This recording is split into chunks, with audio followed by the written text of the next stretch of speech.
Hello मेरे प्यारे बच्चों, आप सभी का इस प्यारे से यूट्यूब चैनल पर आप लोगों का स्वागत है। ठीक मेरे प्यारे बच्चों, आइए हम देखेंगे क्लास 10 यानी सॉरी बच्चों क्लास 12 जीव विज्ञान। ठीक मेरे प्यारे बच्चों, क्लास 12 जीव विज्ञान बोर्ड एग्जाम 2024 के लिए पूरे किताब के महत्वपूर्ण टिप्पणी वाले प्रश्न, यानी कि जो टिप्पणी वाले प्रश्न पूछे जाते हैं वो भी कितने नंबर के प्यारे बच्चों, 3 नंबर वाले। 3 नंबर वाले महत्वपूर्ण प्रश्न जो टिप्पणी वाले प्रश्न पूछे जाते हैं वो कितने, हम इस वीडियो में 10 प्लस प्रश्न को देखेंगे। ठीक है मेरे प्यारे बच्चों, 10 प्लस प्रश्न को देखेंगे इस वीडियो में। यहीं से आएगा, इससे बाहर कुछ भी नहीं होगा। ठीक है मेरे प्यारे बच्चों, क्या करेंगे, इससे बाहर कुछ नहीं।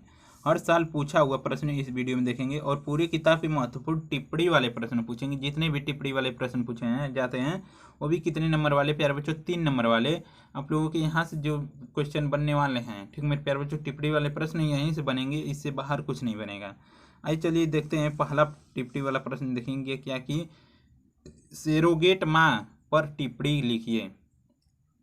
सेरोगेट माँ पर टिप्पणी लिखिए। तो देखिए, सेरोगेट माँ हम किसे कहते हैं, तो दिया है कि कुछ स्त्रियों में अंडाणु का निषेचन होता है, यानी कि जो कुछ स्त्रियां होती हैं उसमें क्या होगा कि अंडाणु का निषेचन होगा, किंतु कुछ कारणवश भ्रूण का परिवर्धन नहीं हो पाता है। ठीक मेरे प्यारे बच्चों, देखिए निषेचन तो उनके अंदर ही होता है, लेकिन भ्रूण जो है, भ्रूण यानी कि भ्रूण बड़ा नहीं हो पाता है। तो उस अवस्था में स्त्री के अंडाणु व उसके पति के शुक्राणु का कृत्रिम रूप से निषेचन कराया जाता है तथा भ्रूण को 32 कोश की अवस्था में किसी दूसरी इच्छुक स्त्री के गर्भ में रोपित कर दिया जाता है। इस स्त्री को सेरोगेट माँ कहते हैं। इसका मतलब आप लोग समझ लीजिए, ठीक मेरे प्यारे बच्चों, कि अगर हम कोई स्त्री हो, ठीक कोई स्त्री होती है, किसी वश उसका कोई रोग होगा, किसी अगर उसका निषेचन, अंडाणु का निषेचन तो होता है, लेकिन वह भ्रूण जो उसका अंडाणु के निषेचन के बाद जो भ्रूण का परिवर्धन नहीं हो पाता है, ठीक मेरे प्यारे बच्चों, तो भ्रूण का परिवर्धन नहीं हो पाता है तो कृत्रिम विधि द्वारा हम क्या करते हैं कि अंडाणु और यानी कि उस स्त्री का अंडाणु और उसके पति का शुक्राणु लेकर हम कृत्रिम रूप से उसको क्या करेंगे, निषेचन कराएंगे और उसका भ्रूण का परिवर्धन करेंगे और वो जो भ्रूण है 32 कोष की अवस्था का हो जाएगा।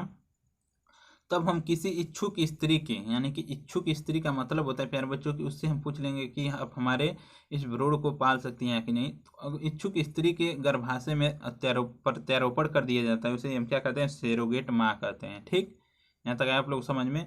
देखिए बिल्कुल आसान तरीके से आप अपनी भाषा में भी लिख सकते हैं, ठीक, कोई बात नहीं है, यही होगा इसका राइट आंसर। अब देखिए, उत्परिवर्तन पर संक्षिप्त टिप्पणी कह रहे हैं कि उत्परिवर्तन पर संक्षिप्त टिप्पणी कर रहा है। प्यारे बच्चों, उत्परिवर्तन यह 3 नंबर में और 5 नंबर में भी पूछा जा सकता है।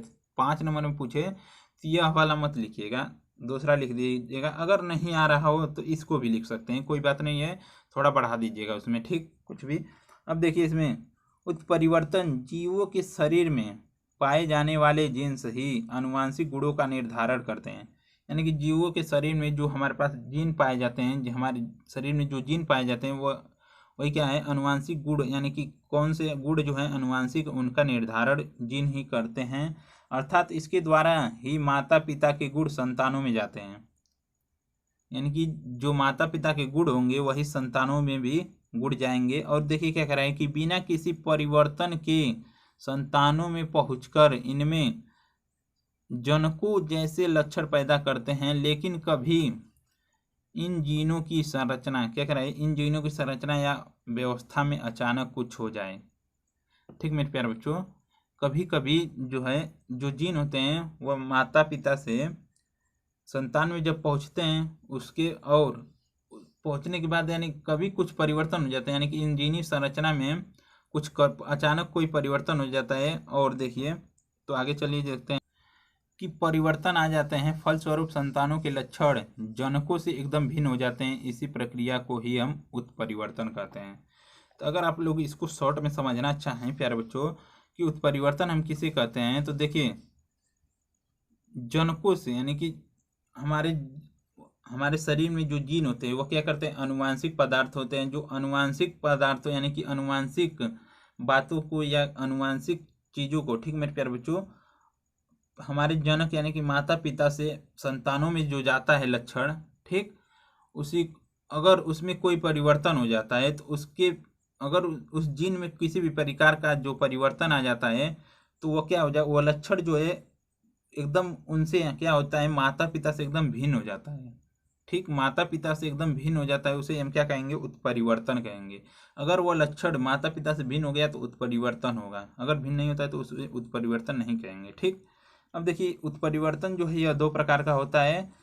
देखिए कौन कौन सा होता है, तो गुणसूत्रीय उत्परिवर्तन, तो गुणसूत्रों में उपस्थित जीनों के मध्य होने वाले परिवर्तन को गुणसूत्रीय उत्परिवर्तन कहते हैं। ठीक, अब देखिए जीन उत्परिवर्तन, डीएनए तथा आरएनए की रासायनिक संरचना में होने वाले परिवर्तन को जीन उत्परिवर्तन कहते हैं। ठीक मेरे प्यारे बच्चों, अगर गुणसूत्र में परिवर्तन हो तो गुणसूत्रीय परिवर्तन, जीन में परिवर्तन हो तो जीन, ठीक है, जीन उत्परिवर्तन के नाम से हम यानी कि कहते हैं। अब देखिए अगला प्रश्न क्या कह रहा है कि रेड डाटा बुक पर संक्षिप्त टिप्पणी कीजिए। अगला प्रश्न हमारे पास दे रखा है कि रेड डाटा बुक पर एक संक्षिप्त टिप्पणी लिखिए। तो देखिए संक्षिप्त टिप्पणी लिखने को कह रहा है तो हम लिखेंगे क्या कि विश्व संरक्षण संघ यानी कि WCU। ठीक, अगर इसको इंग्लिश में हम देखें तो इसको WCU को क्या कह सकते हैं कि वर्ल्ड, ठीक, वर्ल्ड कन्वर्जेशन यूनियन, ठीक है, जिसे अंतर्राष्ट्रीय प्रणाली संरक्षण संघ यानी कि IUCN, या इसी को हम क्या कह सकते हैं कि IUCNNR। इसको अगर हम इंग्लिश में कहें तो हमारे पास क्या हो जाएगा कि ठीक मेरे प्यारे बच्चों, international union of conversation, international union of conversation of nature and natural resource. ठीक मेरे प्यारे बच्चों, नेचर एंड नेचुरल रिसोर्स भी कहा जाता है। ठीक, यहाँ तक आप लोग समझ में। अब देखिए कहा जाता है तो इन यानी कि के अध्ययन से ज्ञात हुआ कि जैव विविधता को विश्व के सभी भागों में अति संकट से गुजरना पड़ रहा है। इस संबंध में WCU ने अध्ययन द्वारा संकटग्रस्त जीवों की सूची लिपिबद्ध की, जिसे रेड डाटा बुक कहा जाता है। इस सूची में उन जातियों एवं उपजातियों का सम्मिलित किया गया है जो विलोपन के खतरे से गुजर रही हैं। इनका प्रकाशन पहली बार सन 1963 में स्विट्जरलैंड में किया गया, जहां WCU का मुख्यालय है। WCU ने रेड डाटा बुक में संकटग्रस्त जातियों को विभिन्न श्रेणियों में बांटकर विभाजित किया है। ठीक है मेरे प्यारे बच्चों, क्या किया है, बांटकर विभाजित किया है। और आइए चलते हैं हम आगे देखते हैं। तो देखिए आगे देखेंगे कि और उन्हें सूचीबद्ध किया। रेड डाटा बुक की सहायता से हमें संकटग्रस्त जीवों की जानकारी आसानी से उपलब्ध हो जाती है। इसी जानकारी की सहायता से हम उन संकटग्रस्त जीवों के संरक्षण के लिए प्रयास कर सकते हैं और उन्हें विलुप्त होने से बचा सकते हैं। ठीक है मेरे प्यारे बच्चों, अगर इसको हम संक्षिप्त में समझना चाहें तो देखिए रेड डाटा बुक क्या है कि रेड डाटा बुक वो है जो हमारे पास, देखिए प्यारे बच्चों, जो हमारे जातियां जो है, जो जातियां विलुप्त हो जा रही हैं उनको रेड डाटा बुक के अंतर्गत अलग अलग करके, जो अलग अलग कैटेगरी के जो अलग अलग जीव जाति हैं उन्हें अलग अलग करके रेड डाटा बुक में रखा गया है। और उन जातियों के बारे में अन्य बहुत सी जानकारी दी गई हैं, कई वो विलुप्त हो रही हैं, कैसे विलुप्त हो रही हैं और उनको विलुप्त होने से बचाने के लिए क्या उपाय करने चाहिए, वही उसी को हम रेड डाटा बुक के नाम से जानते हैं। ठीक, उनको हम विलुप्त होने से कैसे बचा सकते हैं, वही इसका मतलब है, पूरे का वही मतलब है। ठीक, अब देखिए क्या कह रहा है कि पुनर्योगज प्रोटीन पर टिप्पणी लिखिए। क्या कह रहा है कि पुनर्योगज प्रोटीन पर टिप्पणी लिखिए। तो देखिए क्या है कि एक पुनः संयोजक प्रोटीन कोई भी प्रोटीन होता है जो पुनः संयोजक डीऑक्सीराइबोज न्यूक्लिक एसिड यानी कि DNA से बना होता है। DNA एक जीव की आनुवांशिक जानकारी रखता है और प्रोटीन अभिव्यक्ति के माध्यम से इस जानकारी को जारी रखता है। इंसुलिन एक पुनः संयोजक प्रोटीन है। ठीक है मेरे प्यारे बच्चों, यहाँ तक आए आप लोग समझ में। आइए चलते हम आगे। देखिए खाद्य जाल पर टिप्पणी लिखिए। कह रहा है कि खाद्य जाल पर टिप्पणी लिखिए। प्रश्न हमारे पास 5 है। खाद्य जाल पर टिप्पणी लिखिए। ठीक मेरे प्यारे बच्चों, सभी महत्वपूर्ण प्रश्न हैं जो 2024 बोर्ड एग्जाम में आ सकते हैं या आने की संभावना बिल्कुल है। ठीक मेरे प्यारे बच्चों, देखिए क्या है कि विभिन्न खाद्य श्रृंखलाएं, क्या करेंगे कि विभिन्न खाद्य श्रृंखलाएं मिलकर खाद्य जाल बनाती हैं। किसी एक ही परितंत्र में एक से अधिक खाद्य श्रृंखला पाई जाती हैं। ये परितंत्र में भोजन प्राप्ति के वैकल्पिक पक्ष हैं। जिस परितंत्र में जितनी अधिक श्रृंखला होती है, क्या करें, जिस परितंत्र में जितनी अधिक श्रृंखला होती है वह उतना ही स्थिर होता है। ठीक मेरे प्यारे बच्चों, और क्या कह रहा है कि वह उतना ही स्थिर होता है। इसे हम क्या खाद्य श्रृंखला पर टिप्पणी कर रहे हैं, उसे हम खाद्य। ठीक है, अब देखिए चलते हैं हम आगे। यहाँ तक है आप लोग समझ में।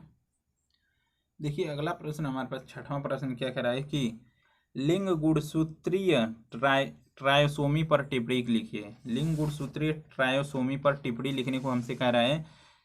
तो देखिए हम लिखेंगे टिप्पणी कि लिंग गुणसूत्रीय ट्रायोसोमी, तो लिंग गुणसूत्रीय ट्रायोसोमी के कारण क्लाइनफेल्टर्स सिंड्रोम होता है। ठीक मेरे प्यारे बच्चों, इसके देखिए लिंग गुणसूत्रीय ट्रायोसोमी के कारण एक रोग होता है क्लाइनफेल्टर्स सिंड्रोम। इसमें XXY लिंग गुणसूत्र होते हैं, अतः इसमें 47 गुणसूत्र होते हैं, यानी कि 44 प्लस XXY गुणसूत्र होते हैं। ठीक मेरे प्यारे बच्चों, इसमें पुरुष और स्त्री के लक्षण का मिश्रण पाया जाता है।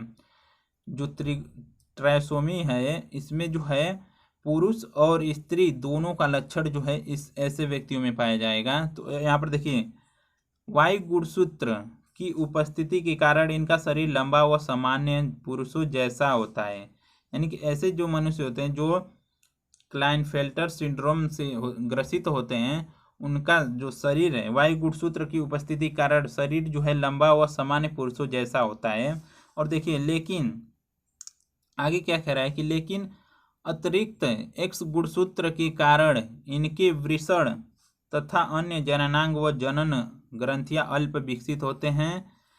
ठीक, जो इसमें देखिए प्यारे बच्चों X गुणसूत्र भी उपस्थित है, इसलिए इनका वृषण जो है और जितने भी जननांग अंग और जनन ग्रंथियां वह क्या होती हैं, अल्प विकसित होती हैं, विकसित नहीं होती हैं, बहुत कम विकसित होती हैं। ठीक, अब देखिए क्या कह रहे हैं कि इसे हाइपोगोनेंडिज्म कहते हैं। ठीक, हाइपोगोनेंडिज्म कहते हैं। और देखिए आगे, इसमें शुक्राणुओं का निर्माण नहीं होता है, अतः यह नरबद्ध होते हैं। यानी कि ऐसे मनुष्य क्या होते हैं, नरबद्ध होते हैं, उनमें शुक्राणुओं का निर्माण नहीं होता है। आगे चलते हैं तो देखिए आगे कि स्त्रियों के समान इनके चेहरे और शरीर पर बाल कम होते हैं और स्त्रियों के समान स्तन भी विकसित हो जाते हैं। इसे हम गायनोकोमेस्टिया, ठीक, गायनोकोमेस्टिया कहते हैं। ठीक मेरे प्यारे बच्चों, गायनोकोमेस्टिया कहते हैं।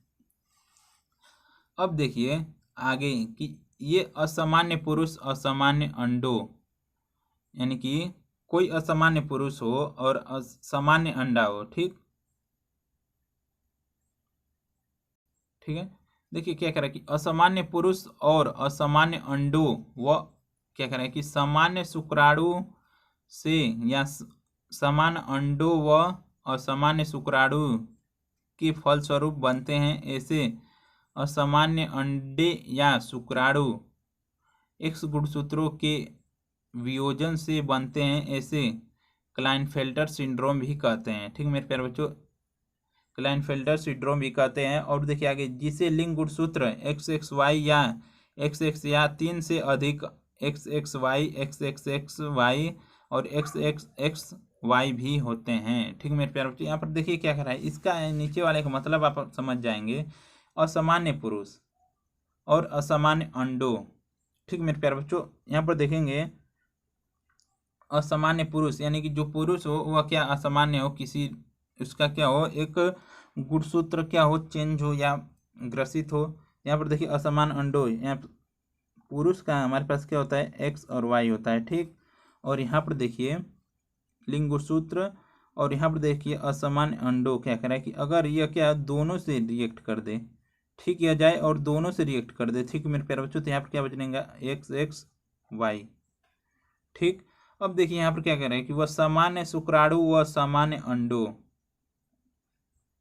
ठीक मेरे प्यारे बच्चों, सामान्य शुक्राणु व सामान्य अंडों, यानी कि इसका अगर हम लें कि अगर शुक्राणु क्या हो समान हो और यह क्या हो ग्रसित यानी कि असामान्य अंडा हो, तभी भी यही बनेगा, ठीक। और इसी तरीके से क्या हो कि आगे क्या कह रहा है कि सामान्य अंडा यानी कि शुक्राणु भी सामान्य हो लेकिन असामान्य क्या हो शुक्राणु हो। यहाँ पर देखिए शुक्राणु यानी कि असामान्य, शुक्राणु यानी अंडा क्या हो सामान्य और शुक्राणु क्या हो असामान्य हो, तो यहाँ से भी बनेगा हमारे पास वही बनेगा XX यानी कि Y, ठीक, कोई भी यही बनेगा। यहाँ पर देखिए ये क्या हो रहा है हमारे पास ट्रायोसोमी, यानी कि इसमें 3 गुणसूत्र हैं, इसमें जो है ऐसे व्यक्ति को हम, ठीक मेरे प्यारे बच्चों, इसमें किन्नर भी लोग कहते हैं, ठीक। अब देखिए इसमें आधा तो मनुष्य जैसा शरीर होगा, ठीक मेरे प्यारे बच्चों, आधा जो है मेल जैसा और आधा भाग जो है फीमेल जैसा उनका बढ़ता होगा, ठीक मेरे प्यारे बच्चों। यहाँ तक आप लोग समझ में आइए, चलते हम आगे अगला प्रश्न देखेंगे। देखिए प्रश्न 7 है हमारे पास कि मानव जीनोम प्रोजेक्ट पर एक संक्षिप्त टिप्पणी लिखिए। प्यारे बच्चों ये 2016, 17, 18, 19 से लगातार पूछा हुआ है प्रश्न है, ठीक मेरे प्यारे बच्चों। मानव जीनोम प्रोजेक्ट पर एक संक्षिप्त टिप्पणी लिखिए। तो देखिए मानव जीनोम परियोजना एक अत्यंत व्यापक स्तर की योजना है जिसके अंतर्गत मनुष्यों के जीनोम में उपस्थित समस्त जीनों की पहचान की जाती है। जो मानव जीनोम परियोजना है वह क्या मनुष्यों यानी कि हमारे शरीर में जो जीन उपस्थित होते हैं उनमें सभी, ठीक मेरे प्यारे बच्चों, सभी जीनों की पहचान करने के लिए क्या कहिए यह एक योजना है, ठीक।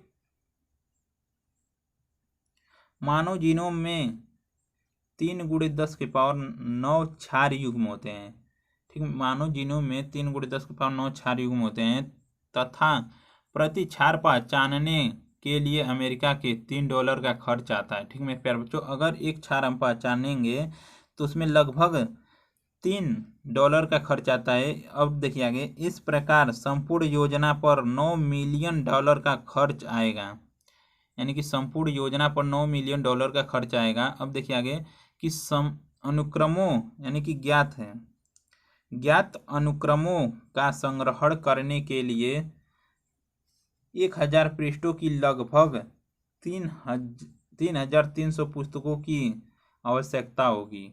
जो भी ज्ञात जो संग्रहण है, अगर 1000 पृष्ठ हैं तो लगभग हमारे पास कितने पुस्तक की आवश्यकता होगी 3300 पुस्तक की आवश्यकता होगी। यदि प्रत्येक पृष्ठ पर 1000 यानी कि 10,000 शब्द लिखे जाएं तो इस योजना को पूरा होने में 13 वर्ष का समय अनुमानित किया गया है, ठीक मेरे प्यारे बच्चों। अगर हम प्रत्येक पृष्ठ पर यानी कि प्रत्येक पृष्ठ पर 10,000 शब्द लिखें तो इस योजना ये जो पूरी योजना है हमारे पास मानव जीनोम की उसको पूरा होने में 13 वर्ष का समय लग सकता है, ठीक। अब देखिए आगे कि अनेक देशों में हजारों वैज्ञानिक एक साथ इस पर कार्य करते हैं।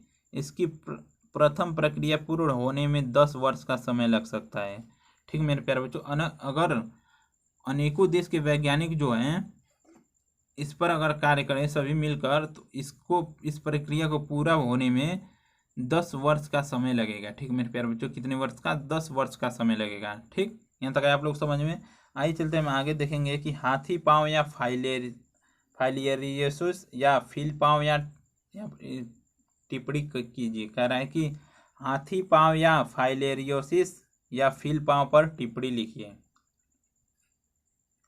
तो देखिए हम लिखेंगे क्या कि फाइलेरियोसिस, या इसी को हम हाथी पाँव भी कहते हैं फील पाँव भी कहते हैं, ठीक। यह रोग एक निमेटोड बाउचेरिया बैक्राफ्टी नामक परजीवी से होता है जो लसिका वाहिनियों में रहता है, ठीक मेरे प्यारे बच्चों। क्या कह रहा है कि जो लसिका वाहिनियों में रहता है इस परजीवी की जीवित व मृत दोनों अवस्थाओं में से रोग होता है। यह जो परजीवी होता है यह जीवित हो या मनुष्य मरा हुआ हो, उस दोनों अवस्था में रोग को या रोग होता है। ठीक, अब देखिए आगे क्या कह रहा है कि जीवित अवस्था में यह एलिफेंटियोसिस या फाइलेरियोसिस नामक रोग उत्पन्न करता है। जब यह जीवित होता है तो यह एलिफेंटियोसिस और फाइलेरियोसिस नामक रोग उत्पन्न करता है। इसे हाथी पांव भी कहते हैं। ठीक मेरे प्यारे बच्चों, इसे हम हाथी पांव भी कहते हैं। आइए चलते हैं आगे। देखिए हाथी पांव या फाइलेरियोसिस का अगर हम संक्रमण देखें तो संक्रमण देखिए इसका कैसे होता है कि मानव में इस रोग का संक्रमण मादा क्यूलेक्स मच्छर के काटने से होता है। मादा क्यूलेक्स मच्छर के काटने से जो है इसका संक्रमण होता है। ठीक मेरे प्यारे बच्चों, अब देखिए आगे कि लक्षण शरीर में, अगर लक्षण कैसे हम पहचानेंगे कि उसको फाइलेरियोसिस या हाथी पांव या फील पांव हो गया है किसी भी मनुष्य को, तो देखिए लक्षण क्या है कि शरीर में झुंझुनाहट, लसिका वाहिनियों में रक्त का रुकावट, पैरों में सूजन के कारण पैर हाथी के समान दिखाई देते हैं, इसलिए इसे हाथी पांव भी कहते हैं। जो लसिका वाहिनियों में जो हमारे पास रक्त बहते हैं, ठीक, यानी उस वक्त उसमें क्या हो जाएंगे, रुकावट बनने लगेगी। लसिका वाहिनियों में सभी क्या है वो रुकावट बनने लगेगा, और वहाँ पर जो पैरों में क्या हो जाएंगे, सूजन हो जाएगा। जो हमारे पास सूजन होके वह हाथी के पैर के समान दिखाई देगा, इसीलिए हम क्या कहेंगे, हाथी पांव या फील पांव कहेंगे। ठीक, इसका रोकथाम या उपचार देखिए क्या इसका रोकथाम या उपचार है। तो देखिए मच्छरों के काटने से बचाव करना चाहिए, यानी कि मच्छर अगर हमें काटें तो उसे बचाव करना चाहिए प्यारे बच्चों। और देखिए प्रौढ़ कृमियों के लिए आर्सेनिक औषधि का प्रयोग करना चाहिए, और मच्छरों की रोकथाम हेतु उपाय करने चाहिए। ठीक, या क्या उनके उपचार या रोकथाम कुछ भी कर सकते हैं। ठीक, आइए चलते हैं हम आगे। प्रश्न संख्या अब 9 को देखेंगे कि मलेरिया तथा इसके नियंत्रण पर टिप्पणी लिखिए। मलेरिया तथा इसके नियंत्रण पर टिप्पणी लिखिए। क्या कह रहा है कि मलेरिया तथा इसके नियंत्रण पर टिप्पणी लिखिए।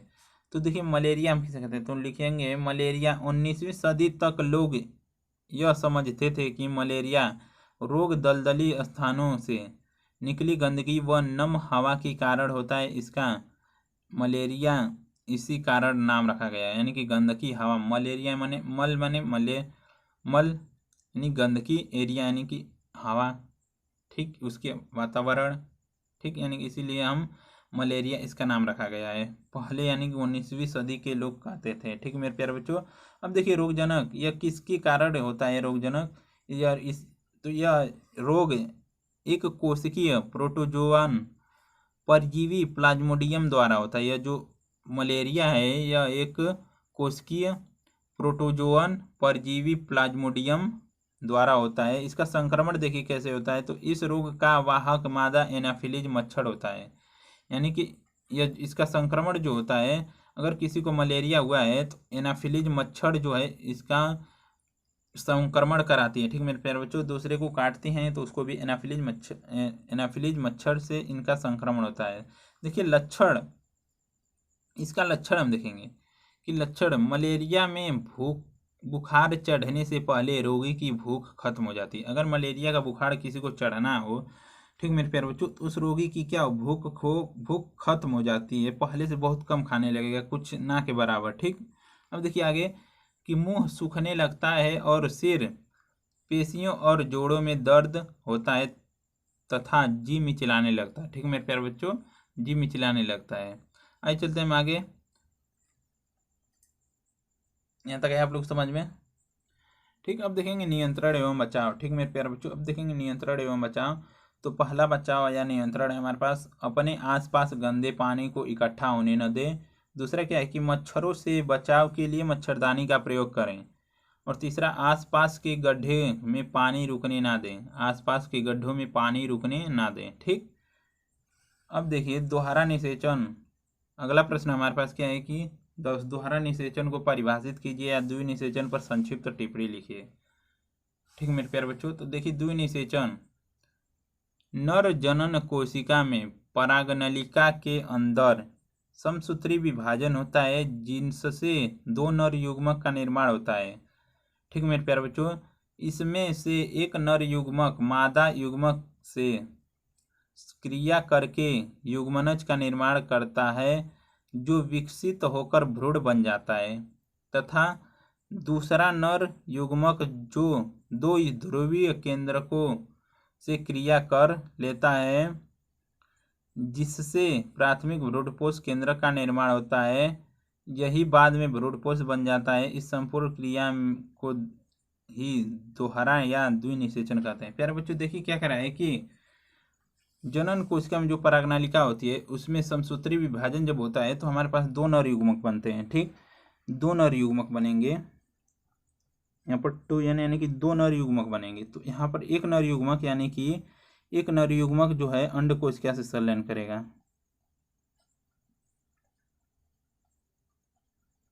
यानी कि n। तो यहाँ से जब यह इससे संलयन करेंगे तो यहाँ पर बचेगा 2n। अब देखिए, अब दूसरा नर युग्मक जो है इससे संलयन करेगा, दूसरा नर युग्मक। ठीक, यानी कि 2n जो है संलयन इससे करेगा तो यहाँ पर हमारे पास क्या बनेगा, 3n। या यहाँ पर हमारे पास क्या बना है, यह हमारे पास क्या है, युग्मनज।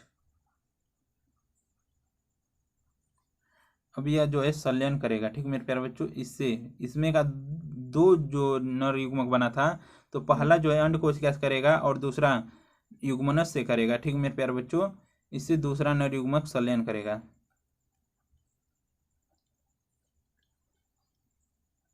ठीक, तो हमारे पास क्या बनेगा, त्रिगुणित भ्रूणपोष बनेगा। या क्या है, भ्रूणपोष।